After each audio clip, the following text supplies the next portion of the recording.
कृष्णाय वासुदेवाय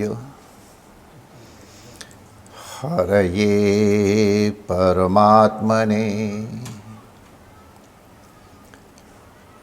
प्रणतक्लेशनाशाय श्रीगोविन्दाय नमो नमः। ठाकुर हमरे रमण बिहारी, हम हैं रमण बिहारी के।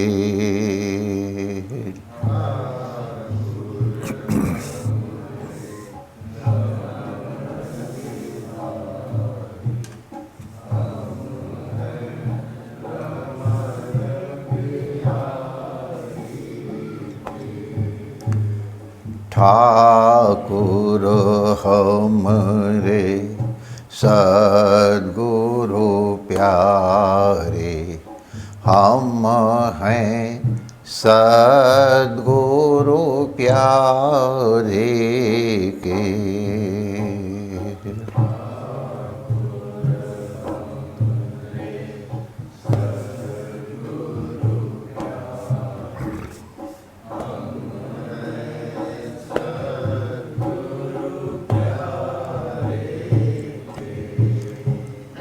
साधु सेवा धर्म हमारा, काम न दुनिया दारी से।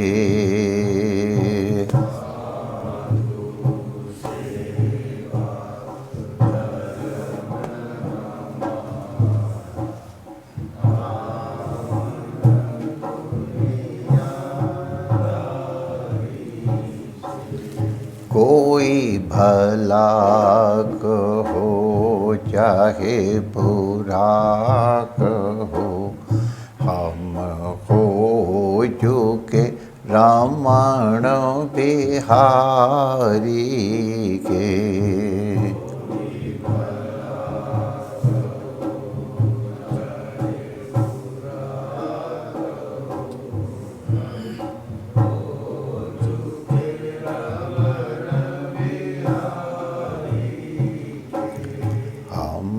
हो चुके रमण बिहारी के।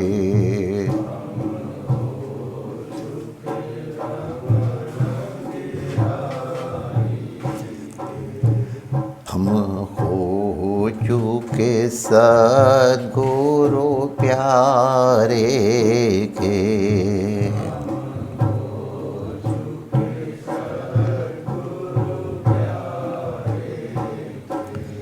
हम हो चुके रमण बिहारी के।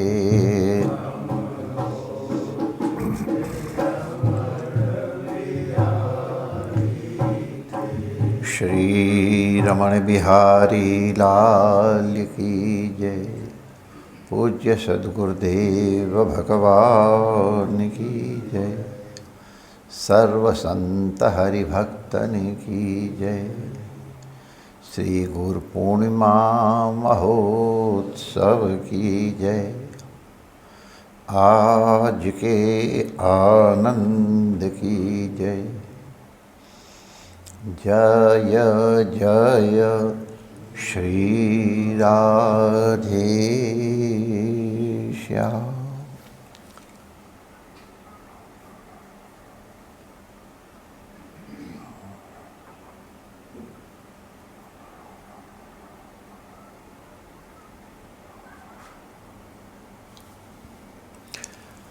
नारायण नारायण नारायण नारायण।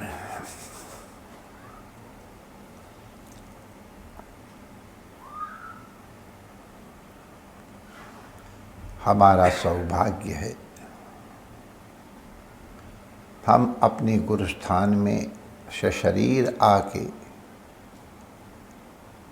इन परिस्थितियों में भी गुरु पूजन या गुरु पूजन का दर्शन कर पाए।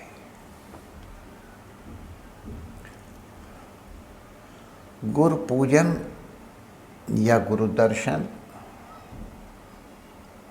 इसकी क्या आवश्यकता है? बहुत से विचारवान व्यक्ति कहते हैं कि गुरु की कोई आवश्यकता ही नहीं है। उद्धरेत आत्मानम आत्मानम, मनुष्य अपना उद्धार स्वयं करे। बहुत से धोखाधड़ी आदि की भी चर्चा करके इसका पुष्टिकरण करते हैं।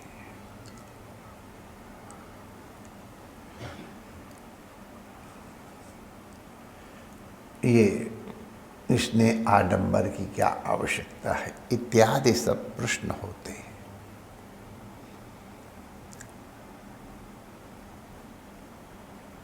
जानकारी तो सबको है, लेकिन उसके ऊपर दृढ़ आस्था हो सके,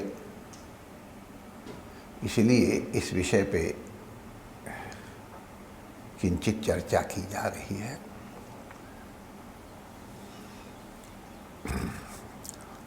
गुरु माने, बु माने अंधकार और रू माने उसका निवारण करने वाला।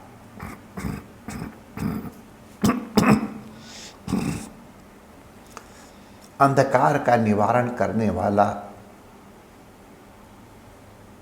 वो प्रकाश ही हो सकता है।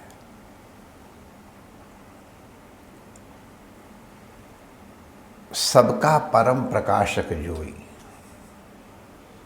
भगवान राम को सबका परम प्रकाशक कहा है।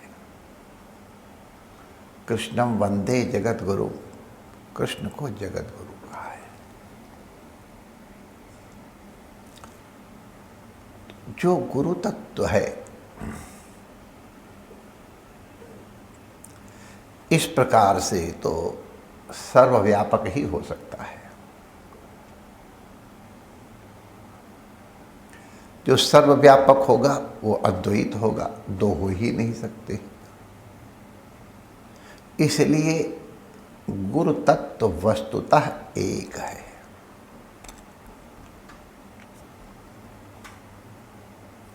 अनेक नहीं है, अनेक मूर्तियां हैं। एक बहुत प्रसिद्ध और उच्च स्तर के साधक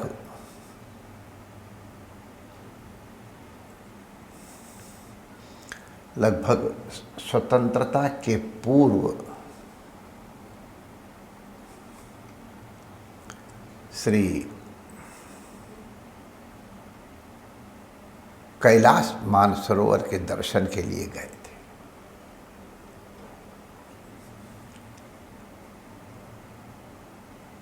ये उन संतों की बात मैं आप लोगों को दोहरा रहा हूँ। हमारे यहाँ ये परंपरा है कि किसी संत की अनुभूति, किसी शास्त्र की अनुभूति के माध्यम से तथ्य प्रकट किया जाए। तो वो अभी भारतीय सीमा के अंतर्गत ही थे और ताकलाकोट, जो कि तिब्बत की सीमा में था और जहाँ चीनी रक्षक गण सबकी तलाशी लेकर के तब आगे जाने देते थे। तो एक जगह हिमपात होने लग गया। अब हिमपात के आप लोगों ने दर्शन नहीं किए हैं, हम आपको बताएं। जैसे कद्दूकस में सूखे नारियल को घिसो, ऐसे से टुकड़े जैसे निकल आते हैं, लगभग इसी तरह से इनके छोटे छोटे टुकड़े बरसते हैं। शरीर से यूं कर दो झड़ जाते हैं। तो वो संत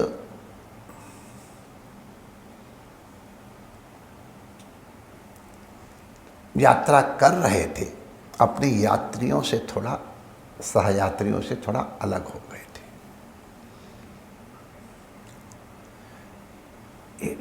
जब हिमपात होता है तो अंधेरा नहीं होता है,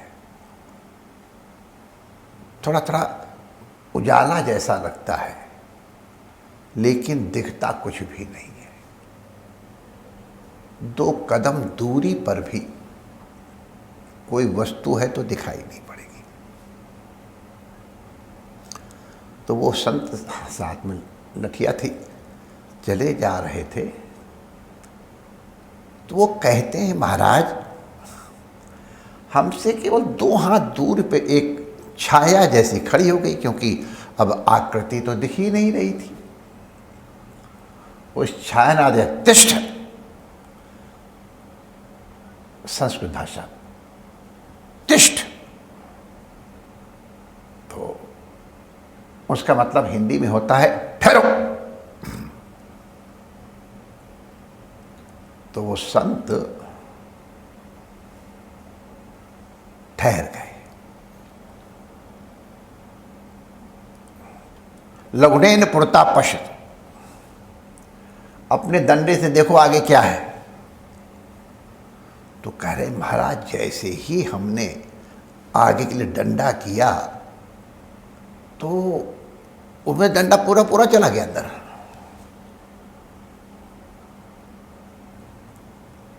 बहुत बड़ी खाई थी और बर्फ से भर जैसी गई थी। अगर वो 1 कदम भी और गए होते तो उस खाई में अंदर चले जाते, बर्फ में नीचे तक, ऊपर बर्फ पड़ जाती, किसी को कुछ पता भी नहीं चल पाता।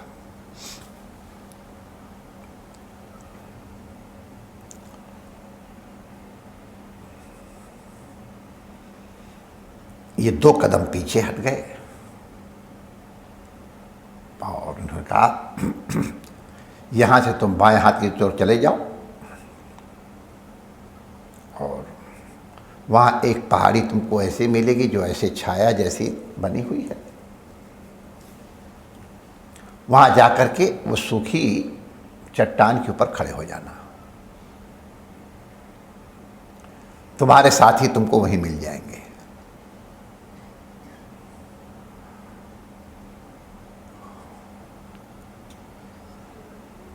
वो बड़े बहुत ही विचारवान सिद्ध साधक थे। उन्होंने पूछा कि आप कौन हैं? तो उनका इससे तुम्हारा कोई प्रयोजन सिद्ध नहीं होता है। आप यहां कैसे आए? तो उनका मुझे महाबुद्ध ने भेजा है। ये महाबुद्ध कौन है?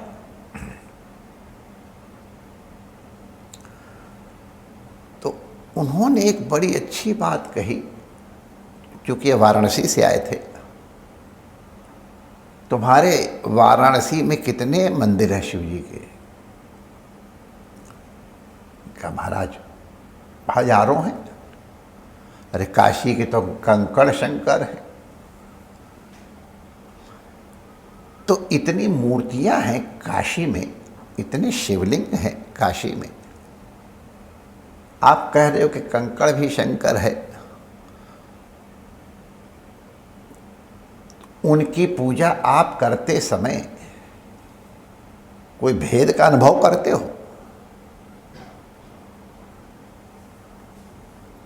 नहीं महाराज, शिव तत्व तो एक है। तो उन्होंने कहा जैसे अलग अलग मूर्तियों में, अलग अलग विग्रह में, अलग अलग स्वरूप के लिंगों में बाह्य रूप से भिन्नता है, लेकिन वास्तविकता में वो सभी शिव तत्व का निरूपण करते हैं। मूर्ति सुंदर है या असुंदर है, इसका महत्व नहीं है। तुम्हारे हृदय में उनकी क्या मूर्ति है वो महत्वपूर्ण है। अब हमारे केदारनाथ जी का शिवलिंग, अब हम क्या उसका उदाहरण दें आपको, बाह्य दृष्टि से कोई सौंदर्य नहीं, लेकिन जब वहाँ भक्त पूजा करते हैं, जब स्तुति गाते हैं, तो उनके भाव को देख करके दूसरे लोग विभाव विभोर हो जाते हैं। एक प्रकार से जगन्नाथ जी भगवान, उनका श्री विग्रह कौन बड़ा सौंदर्य वाला है, लेकिन हमारे चैतन्य महाप्रभु उनमें अलग सौंदर्य के दर्शन करते हैं, पगला जाते हैं। एक बुढ़िया तो भगवान के दर्शन करने के इतनी उत्सुक हुई कि चैतन्य महाप्रभु जी के ऊपर ही चढ़ गई, दिखाई नहीं पड़ रहा था, प्रसन्न, वाह, ध्यान ही नहीं कि हम क्या कर रहे। तो जगन्नाथ का सौंदर्य अपने नेत्रों में है, जिनके नेत्रों में है। वही मजनू की बात है कि लैला का सौंदर्य देखने के लिए आलिजा मजनू की आंखें चाहिए, सबको लैला का सौंदर्य नहीं दिख सकता है। तो जैसे ये मूर्तियां हैं, कोई पाषाण की है, कोई काष्ठ की है, कोई धातुओं की है, कोई चित्र हैं, ये सब के सब जड़ ही तो हैं, पार्थिव ही तो हैं, लेकिन हम उनमें चैतन्य की अनुभूति करते हुए उनकी अर्चना करते, पूजन करते।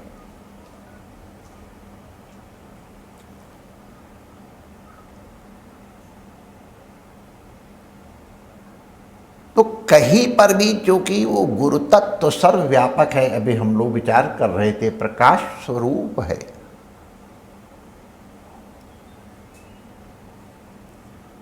वो सर्वव्यापक है, उसको कोई नाम कोई रूप दे दो,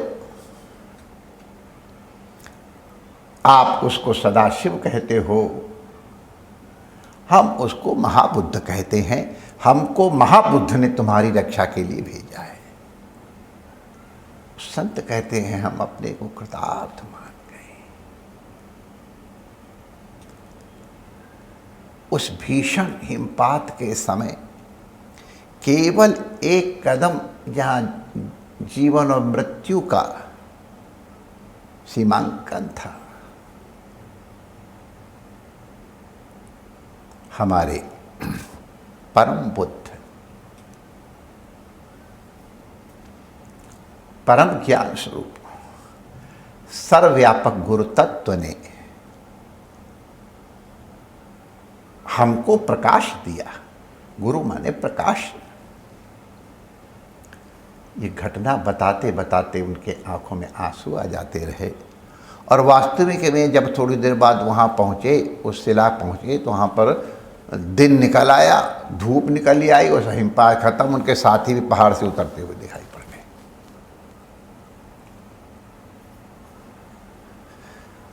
तुम उस परम तत्व को क्या नाम देते हो,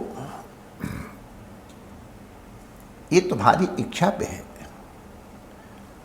नाम रूप वास्तविक नहीं है,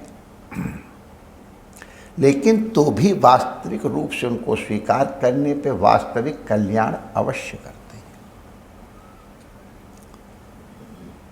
अब रमण बिहारी की हम लोग घटना जानते हैं कि कैसे रात्र में उन्होंने गुरु जी को जगा करके वो कहा हमारे भूख लगी है। अब ये बात सबकी समझ में नहीं आया कि पत्थर को कहाँ से भूख लगती है।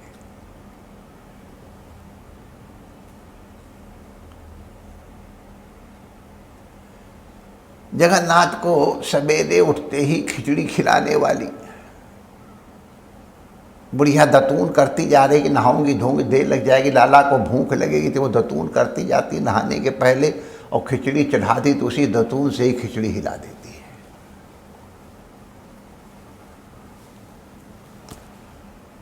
और जगन्नाथ उस खिचड़ी को स्वीकार करते हैं। जब वो चली जाती तो रोते हैं, या तेरी खिचड़ी मुझे बहुत याद आ रही है।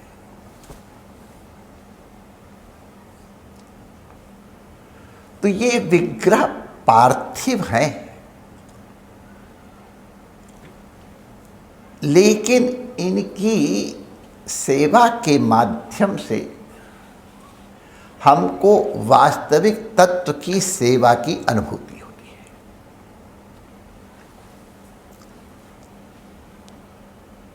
आज हम लोगों ने प्रातःकाल पंचामृत अभिषेक किया। अब चाहे उस विग्रह को कहो और चाहे इस विग्रह को कहो, अरे ये भी तो 5 तत्व का बना हुआ पार्थिव ही तो है, और कैसा है? शरीर कोई नित्य थोड़ा होता है, जड़ ही है। लेकिन इस जड़ तत्व की पूजा के माध्यम से आप गुरु तत्व के चैतन्य की पूजा की आनंद की अनुभूति करते हैं।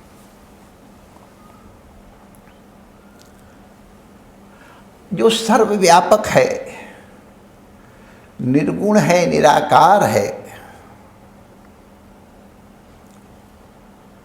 आखिर हम उसके प्रति अपनी भावना कैसे प्रकट करें? हमारे पास अपनी भावना प्रकट करने के लिए कुल 3 साधन हैं।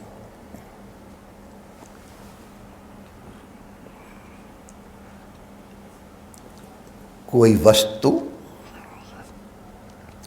कोई क्रिया या कोई शब्द।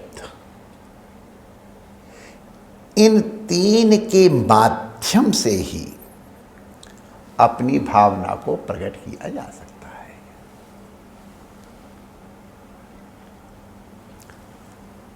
किसी को हमने पुष्प अर्पित किया तो पुष्प अर्पित करने वाले का वो पुष्प नहीं देख रहा है, पुष्प स्वीकार करने वाला उस पुष्प के पीछे भावना क्या है, इसकी अनुभूति कर रहा है। आपने जूता उतार के आगे दिखा दिया, जूता मुख्य नहीं है,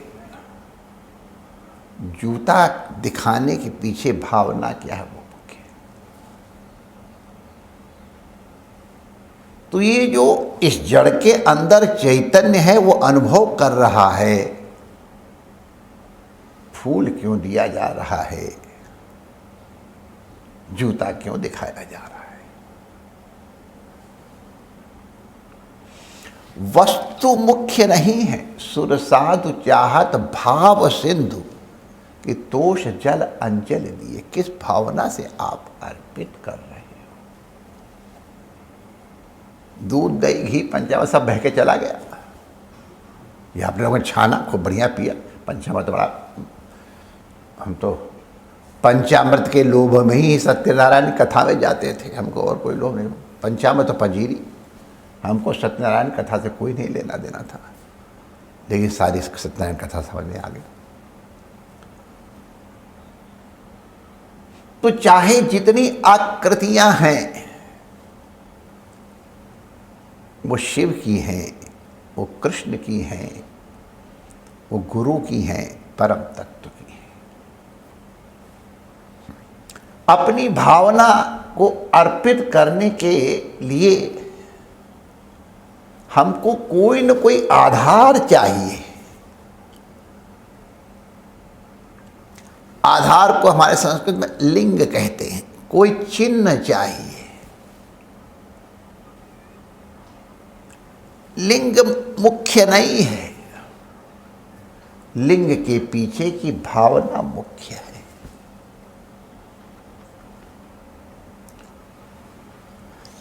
शिवलिंग है, शिवलिंग की अभिषेक कर रहे हैं, मिट्टी का बना लेते हैं, पार्थिव चल जाता है।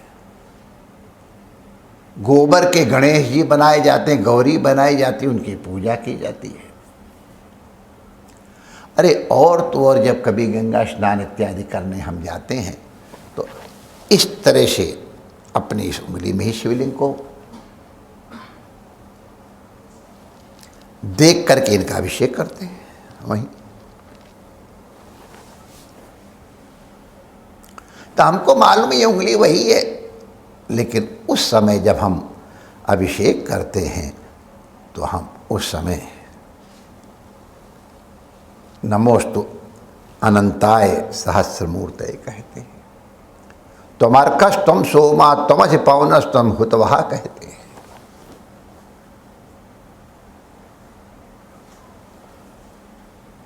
तो ये हम शब्द के द्वारा आप हमको बहुत अच्छे लगते हैं।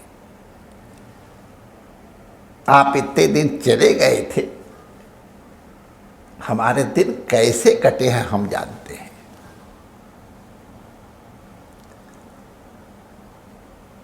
अब ये शब्द उतने मुख्य नहीं है, भावना मुख्य है। अच्छा, तुम आ गए फिर सिर दर्द करने के लिए हमारे सिर पे, ये भी शब्द है। चलो भाग जाओ यहां से, ये भी शब्द है। शब्द का प्रयोग आपने अपनी भावना प्रकट करने के लिए किया। तेरे बिना भी क्या जीना।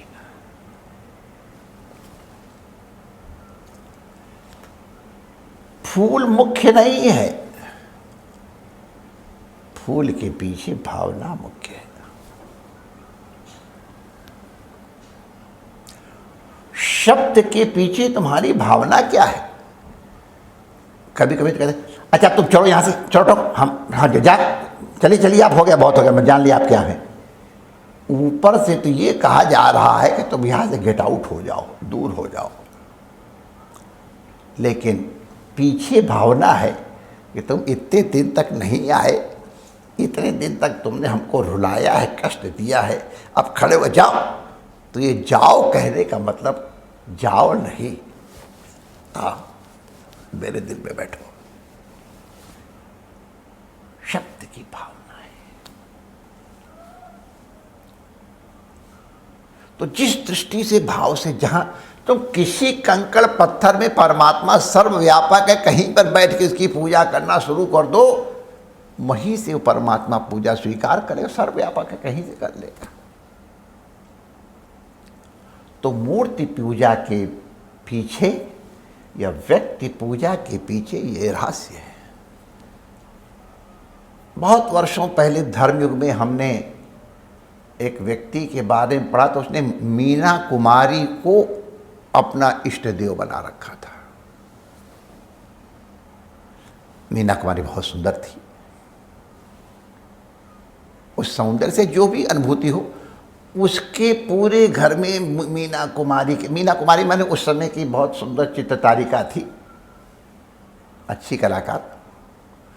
तो जितने मीना कुमारी के चित्र थे उनके यहाँ सब लगे हुए थे और उन्हीं की पूजा करता था। और उसको उन मीना कुमारी की कृपा से अनुभूति होती थी। हम लोग जानते मीना कुमारी कौन थी, कैसी थी, लेकिन उसको तो कोई भगवती दिखाई पड़ी और भगवती के दर्शन हुए अंदर है। तो इसलिए गुरु तत्व तो वस्तुतः एक है।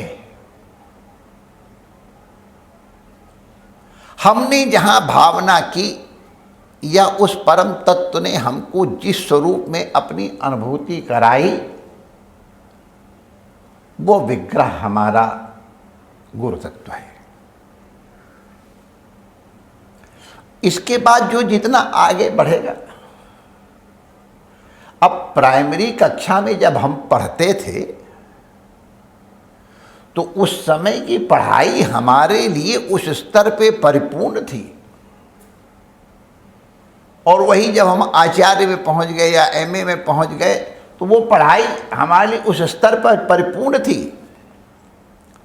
अब प्राइमरी क्लास के बच्चे को कुछ और स्तर से देखना, कॉलेज के विद्यार्थी को किसी और तरह से दर्शन करना, डॉक्टरेट करने वाले को किसी और तरह से देखना, ये अविवेक है।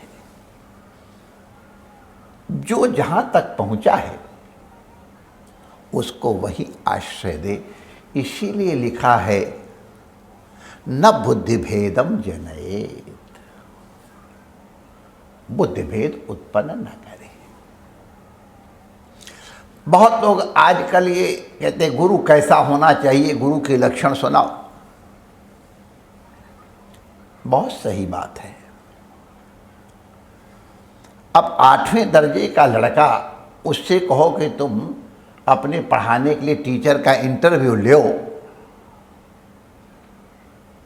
तो 8वां पास या 8वें में पढ़ रहा बच्चा बीएससी के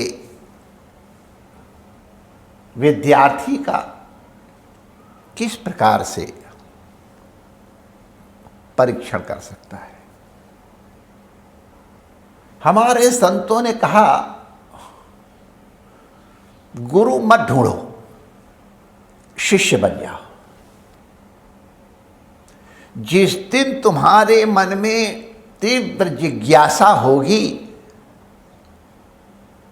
उन संतों ने कैलाश की यात्रा में महाबुद्ध को बुलाया थोड़ा ना था, महाबुद्ध स्वयं आया।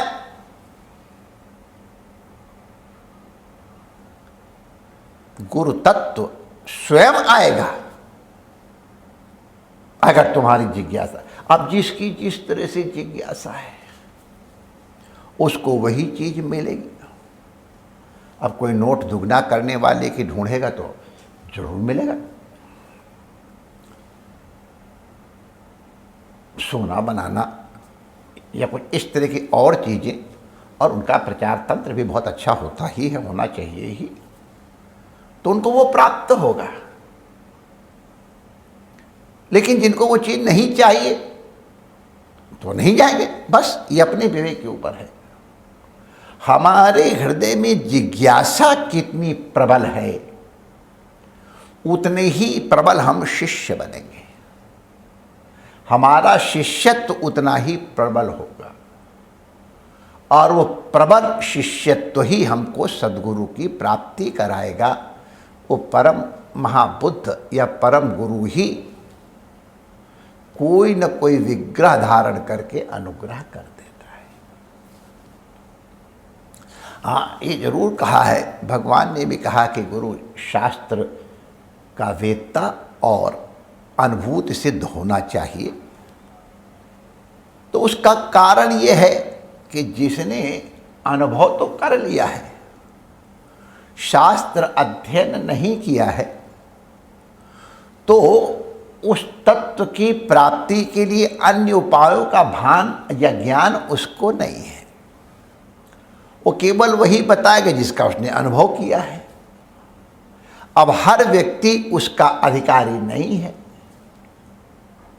किसी को औषधि शहद भी दी जाती है, किसी को मलाई भी दी जाती है, और किसी को गिलोय के काढ़े भी दी जाती है। शरीर अलग अलग है, रोग अलग अलग है। उसी तरह से साधनाएं अलग अलग हैं। एक ही कोट सबको फिट हो जाए नहीं हो सकता है। अरे गांव में भी सबको फिट नहीं होते हैं, तो सबके लिए भिन्न भिन्न साधनाएं हैं। हर अंतःकरण के लिए साधना अलग अलग है। आप लोग विश्वास करो, जितने शिष्य होते हैं गुरु के उतने अवतार होते हैं। हर शिष्य का गुरु अलग अलग है। देखने में एक लगेगा भले, लेकिन एक जीव के कल्याण के लिए परम गुरु ने, परम तत्व ने जो स्वरूप धारण किया है वो उसका वेरी प्राइवेट है, वेरी वेरी पर्सनल है। कान भी शेड भी देनी पड़ी। इसलिए मेरे सद्गुरु कहा जाता है। आप मेरे हैं चूंकि मैं आपका हूं। अब जहां ये दृढ़ संबंध है वहीं पर गुरु दीक्षा सफल होती है।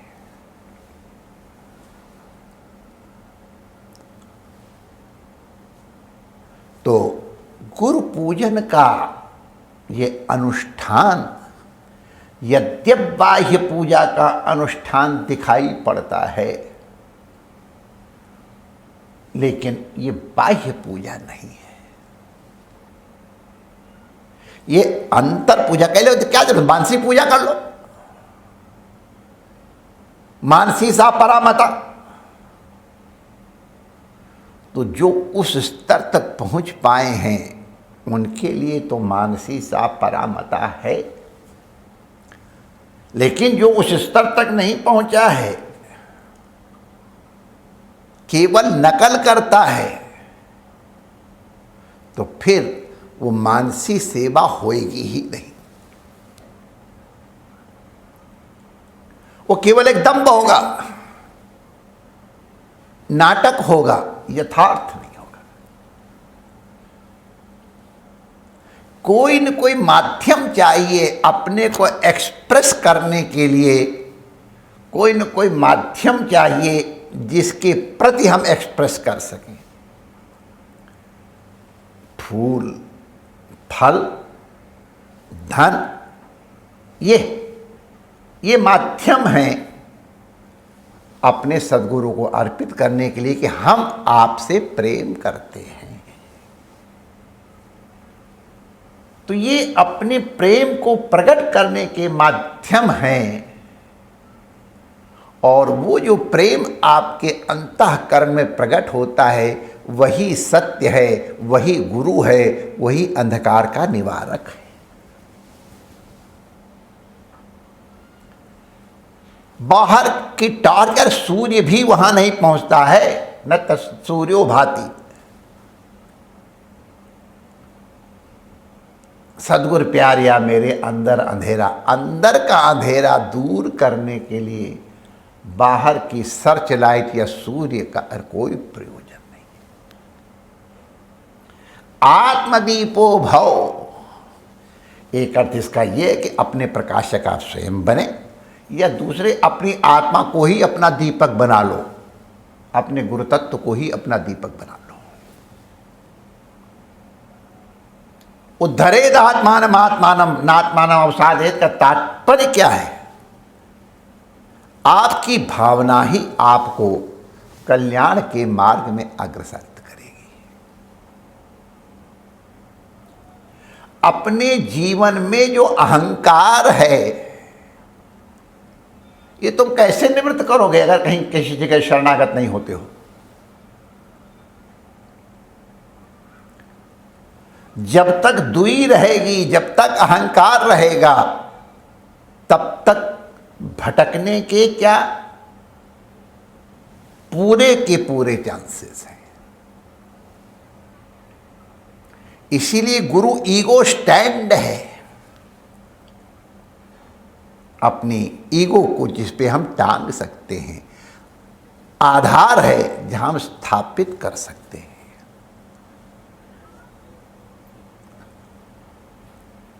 हमारे असगर अली में इश्क में हस्ती जुर्म है, रखना न कभी पांव यहां सिर लिए हुए।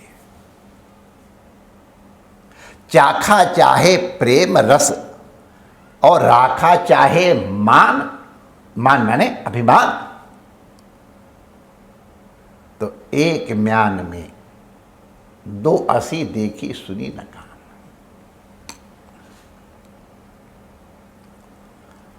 अभिमान की निवृत्ति का आश्रय है गुरु। ये एक ऐसा तत्व है जिसको हमको मालूम है हमारा हित ही करेगा, हित कहेगा नहीं। अगर जहर भी दे रहा होगा तो हमको मालूम है हमको ये हित कर ही है। हमारे गुरु भाई ने जो हमारे खांसी हुई थी, बड़े हमसे हैं, हमको संख्या दी थी। अब कोई कहे इनके सगे गुरु भाई ने इनको संख्या दी, हमको पूरी श्रद्धा है, हमारे बड़े गुरु भाई हैं, गुरु रूप में लाभ हुआ। तो आशय क्या है? ये जो गुरु पूजन है ये आपको अपनी भावना को प्रकट करने का माध्यम है, और भावना की ये एक कमी कह दो या स्वभाव, स्वभाव कमी क्यों है, स्वभाव है कि वो प्रकट होना चाहती है। बिना प्रकट हुए संतोष नहीं, मुझे आज कह लेने दो, बिना कहे मुझसे रहा नहीं जा रहा है, कई बार नहीं उठूंगा, ठीक है कह। कई लोग के मन का गुबार निकल गया है, गुबार कई तरह के होते हैं। तो ये जितने पूजन हैं ये सब तुम्हारे मन के गुबार को निकालने के लिए, तुम्हारे अहंकार को निकालने के लिए है, तुम्हारे प्रेम को प्रकट करने के लिए है। वो पत्थर की मूर्ति या ये चमड़े की मूर्ति, इसमें कोई भेद नहीं है। इसके पीछे जिनके तुम दर्शन कर रहे हो वो अभेद है। तुम्हारी ये दृष्टि ही तुम्हारे लिए दीपक है। गुरु महाराज ने कहा था, वत्स मैं तुमको ये लालटेन दिए जा रहा हूं, इसको छोड़ना मत, तुमको कभी भटकन नहीं होगी। सच बात है। कई संतों ने आश्चर्य किया, हमको किसी दूसरे के आगे सिर झुकाने की आवश्यकता पड़ी ही नहीं। उसी विग्रह के, दूसरे माने उसी विग्रह के, बाकी तो दूसरा कोई है ही नहीं। कभी भटकन नहीं हुई। गुरु के शब्द की लालटेन हम पकड़े हुए हैं, बिना भटके हुए आनंद ले रहे हैं। ये परम प्रेम, गुरु प्रेम प्रकट हो, इसके लिए सब पूजा है।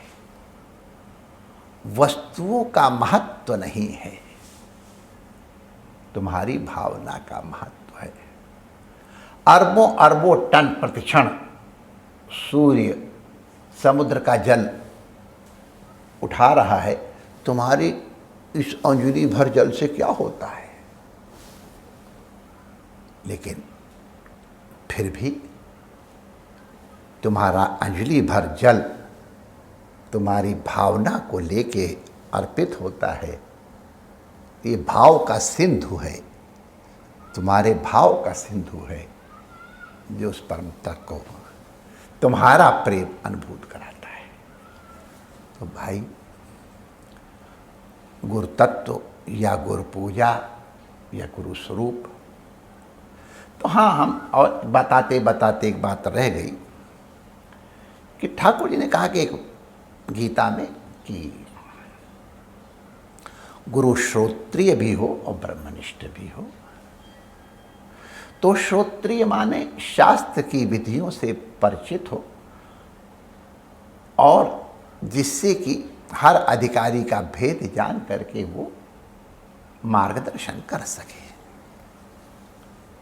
तो किसी प्रोफेसर को गुरु बनाया जाए जो जानकार है? नहीं। अगर अनुभव सिद्ध नहीं है तो उसके शब्दों में वो सामर्थ्य नहीं आएगी, दृढ़ता नहीं आएगी। और शास्त्रज्ञ नहीं है, अनुभूति है, परख है, तो उसको वही एक चीज जो मालूम वही रास्ता बताएगा।